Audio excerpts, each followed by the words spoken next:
Buenas tardes. Somos estudiantes de la Universidad Colegio Mayor de Cundinamarca, Facultad de Derecho de la sede de Punza. Estamos en el primer semestre. El decano de nuestra universidad es el doctor Humberto Serrano Suárez. Nuestra docente es la doctora Claudia Patricia Salcedo. Nuestra materia estamos en Derecho Romano. Integramos el grupo número 2, Daniela Borges, Néstor Arenales y quien les habla, Carlos Arreño. Vamos a explicar qué es el Génesis. El Génesis son todos los acontecimientos que se sucedieron para que se llegara a la consecuencia de la fundación de Roma. Entonces, en nuestro Génesis empezó aproximadamente en el siglo XII a.C., en la región de Latium, que hoy en día es la región de Lacio, habitada por los señores latinos. En esta región de Latium habían 7 montes diferentes, en una región bastante amplia, donde encontrábamos, entre otros, el monte Palatino, el monte Quirinal. En este monte Palatino se encontraban las tribus de Ramnes, Ticius, Luceres, que a la postre serían quienes fundaron la ciudad de Roma. En el siglo VIII aproximadamente, cuando se unen estas 3 tribus, ellos hacen un acuerdo de unirse, de no agredirse, de fundar una ciudad, en donde en el monte Quirinal, ellos fundan una ciudad. En la creación de esta ciudad que sería Roma, ellos dijeron vamos a fundar una ciudad de estado. Se reúnen los Patris Family, que son las personas más longevas que hay en la ciudad, las personas más longevas que hay en estas tribus, y se forman los Patres, la comunidad de los Patres, que son los que toman decisiones, son los que llevan a la creación de una ciudad, que sería la ciudad de los Quirites. En esta ciudad de los Quirites, que se llamó Civital Curitario, y se les decía pues que era la ciudad de los Quirites, ellos deciden que van a formar una ciudad de estado, donde la van a formar por medio de una monarquía, donde haya un rey. En este acuerdo de monarquía, los señores Quirites, entonces hay un señor que es como un poquito más pilluelo que los otros, que era el rey de los Ramnes, el señor Rómulo, que dice, yo voy a ser el rey, yo voy a ser el rey de esta nueva ciudad. Cuando el señor Rómulo dice que va a ser el rey, hay otros señores que son los sabinos, que ellos también tienen su rey, que se llama el señor Tito Tarcio. Tito Tarcio dice, bueno, ustedes le aceptan que Rómulo vaya a ser el primer rey de Roma, pero Tito Tarcio va a ser como su gobierno alterno, va a ser quien va a ayudar al rey Rómulo hasta el 745, pues que se produce la muerte de Tito Tarcio. Con el acuerdo de Rómulo y Tito Tarcio de alternarse entre latinos y sabinos el gobierno de Roma, se crea ese acuerdo de alternancia y llegamos a la fase entonces latino-sabina. Como quien empieza es Rómulo, que es un latino, él empieza gobernando hasta el año 717. Dentro de ese gobierno, él crea el ejército romano. En el gobierno alterno que estaba haciendo Tito Tarcio, que era el sabino, y murió en el año 745, él crea el Senatum, que era el Senado, y lo crea con 100 miembros para las normas que se van a cumplir dentro de esa ciudad por los ciudadanos que son los patricios, que vienen de los patres. A la muerte de Rómulo en el 717, entonces como lo tenía que suceder un sabino, lo sucede Numo Pompilio. El señor Numo Pompilio gobierna desde el 716 hasta el 673. Él se preocupa por la religión pública y el calendario lunisolar, que fue dividido en los 12 meses. Lo hizo el señor Numo Pompilio.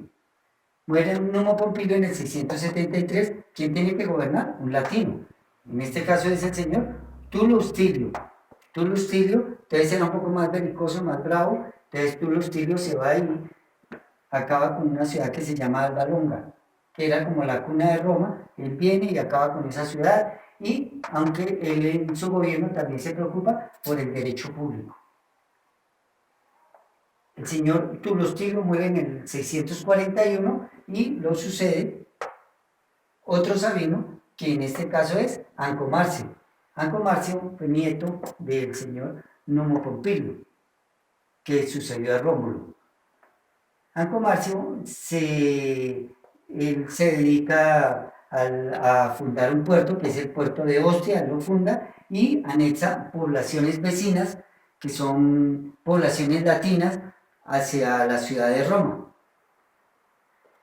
El siguiente, quien va a suceder a Ancomarcio, ya es un etrusco, pero es la siguiente fase que nos va a explicar mi compañero Néstor Arenal.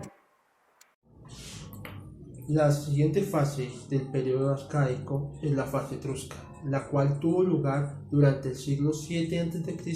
al siglo VI a.C.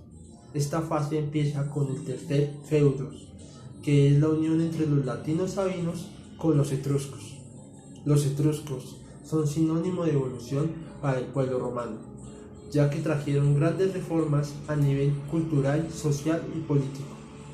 Durante esta fase se dio un sistema de gobierno basado en monarquías, las cuales fueron todas de origen etrusco. El primer rey que gobernó durante esta fase fue Tarquinio Prisco, que tuvo su mandato entre los años 616 a.C. hasta el año 578 a.C. Básicamente lo que hizo este rey fue engrandecer y embellecer la ciudad de Roma, mediante la elaboración de diversas obras, que entre las cuales podemos nombrar la creación de la Asamblea Romana, la creación del Templo de Júpiter, la creación de un sistema de alcantarillado, la creación del Circo Máximo, que era donde se realizaban las corridas de caballos. Además, extendió el ejército y la asamblea. El siguiente rey es Servio Tulio, el cual gobernó durante los años 578 al año 535 a.C. Durante su mandato se dieron unas reformas a nivel social, político y militar, ya que él estableció un censo, el cual buscó la información de cada uno de sus habitantes y en cómo se encontraba su capacidad económica y militar. A raíz de esto se crearon 5 clases sociales, las cuales ya no estaban basadas en la sangre, sino en el poder económico. También creó el ejército centuriatus. Lamentablemente, el periodo de este rey termina con su asesinato, el cual fue un complot organizado por su propia hija y su nuero, Tarquinio el Soberbio, el cual asciende al poder en el año 535 a.C. y su mandato llega hasta el año 509 a.C. Básicamente, el reinado de este rey fue una tiranía, solo eso, una tiranía, y tuvo fin hasta que él permitió que su hijo Tarquinio VI abusara de una joven patricia que era mujer de uno de sus familiares. Esto provocó gran indignación en el pueblo romano, lo que provocó la expulsión de Tarquinio el Soberbio de rey de Roma. Esto generó gran cuestionamiento entre los habitantes de Roma, ya que comenzaron a preguntarse si era correcto depender del gobierno de la ciudad en un rey. Con la expulsión de Tarquino el Soberbio y toda la dinastía etrusca, todos los tarquinos que habían en Roma, que fueron expulsados, entonces ¿qué pasa? Queda Roma sin rey, queda sin una cabeza que esté enviando, se acaba la monarquía. Al acabarse la monarquía es cuando empieza la fase de crisis. No hay un mandato real y entonces los romanos, ¿qué hacen? Como se acaba esta monarquía, la monarquía se va, entonces ellos empiezan a mandar con la diarquía. ¿La diarquía qué es? Es un mando militar. un mando militar que se divide en dos legiones. Esas legiones tienen dos jefes militares, pero esos jefes militares siempre van a ser patricios. O sea, no van a ser plebeyos, no pueden ser plebeyos, sino tienen que ser patricios. Entonces, ¿qué pasa? Cuando estamos aquí en la fase de crisis, por la expulsión de Tarquino el Soberbio, por allá en el año 494 a.C., entonces los plebeyos dicen, pero venga un momentico, nosotros seguimos en lo mismo. Ya no tenemos un rey, ya hay una diarquía, hay un mando militar y seguimos igual. Entonces, ¿qué hacen ellos? Es cuando por aquí en este año 494 empieza la revolución plebeya.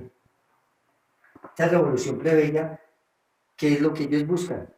En la revolución plebeya, ellos dicen, los plebeyos, necesitamos una igualdad social y necesitamos una paridad política. Porque resulta de que cuando ellos se casan, cuando hay un matrimonio, ellos, entre plebeyos y patricios, eso no es legal. Jurídicamente ellos no ganan nada, porque no los dejan que la herencia, que las tierras, lo que tienen, no los dejan que sigan, que hayan herederos de eso. Entonces, ¿qué pasa? Ellos dicen, no, necesitamos que por favor nos den un derecho jurídico, nos den una forma de que seamos ciudadanos romanos. Entonces, ¿ellos qué es lo que hacen? Ellos empiezan con el cesi plebis. ¿Qué es el cesi plebis? Es la cesión, la separación. Ellos se van de Roma, se van para el monte Aventino, allá lejos. Entonces dicen, como nosotros no somos ciudadanos romanos, pues tampoco hacemos parte del ejército, que es el que quién, es la diarquía que están mandando. Entonces cuando ellos se van y no hacen parte del ejército, los patricios dicen, nos quedamos solos, ¿qué vamos a hacer? Entonces no, acordamos, vamos y los buscamos, venga, que es que necesitamos, vamos y peleamos, y cuando vengamos, entonces volvemos a empezar y miramos a ver qué hacemos. Entonces, listo, los plebeyos dicen, listo, vamos, peleamos, cuando ganemos, venimos y miramos a ver qué hacemos. Se van a pelear, llegan nuevamente y les dicen los patricios, ¿qué necesitan? Entonces empiezan los plebeyos a solicitar sus cosas. Necesitamos participación en los colegios sacerdotales, en el Senado, necesitamos participaciones en la Asamblea, aparte de ser soldados de las legiones militares, ser centuriones, que el centurión es el que manda 100 soldados, ser jefes también del ejército, ¿sí? Las legiones tienen un jefe del ejército, ellos que piden también ser jefes del ejército, ¿sí? Que este ius connubio, que es el matrimonio entre plebeyos y patricios, sea legal, que tengan los mismos derechos ciudadanos de los ciudadanos romanos.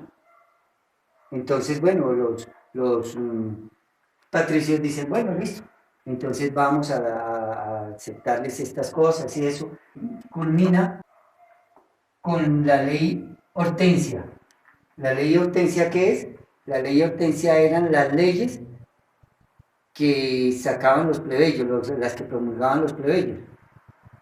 Y esta ley Hortensia que promulgaban los plebeyos, entonces, ¿qué eran? Los plebiscitos. Los plebiscitos, era lo que promulgaban los plebeyos.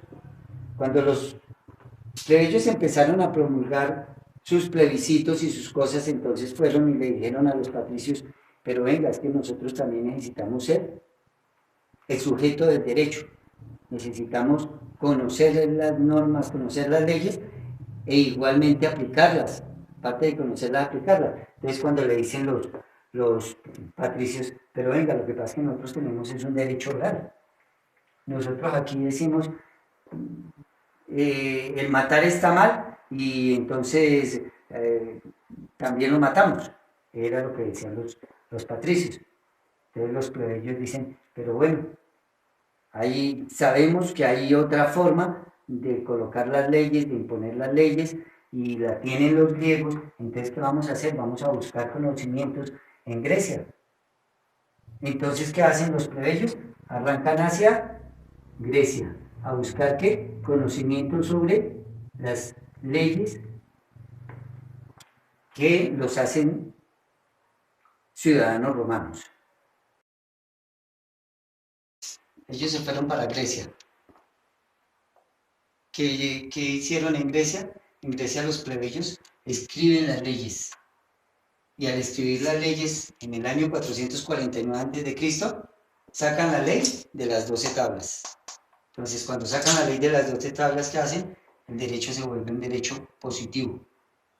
Este derecho positivo entonces es el derecho escrito, un derecho escrito público y de obligatorio cumplimiento.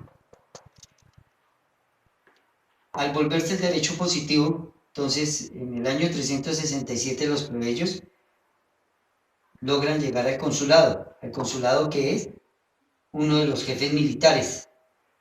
Entonces, al ya convertirse en jefes militares, con la ley Lucinio Cestias, que Lucinio era un patricio y Cestias era un plebeyo. Entonces fue cuando ya Lucinio y Cestias eran los que gobernaban el ejército, gobernaban las legiones. Cuando llegan los plebeyos al consulado, entonces ¿qué pasa? Que se vuelve el jefe del ejército y cuando el jefe del ejército se acaba esa fase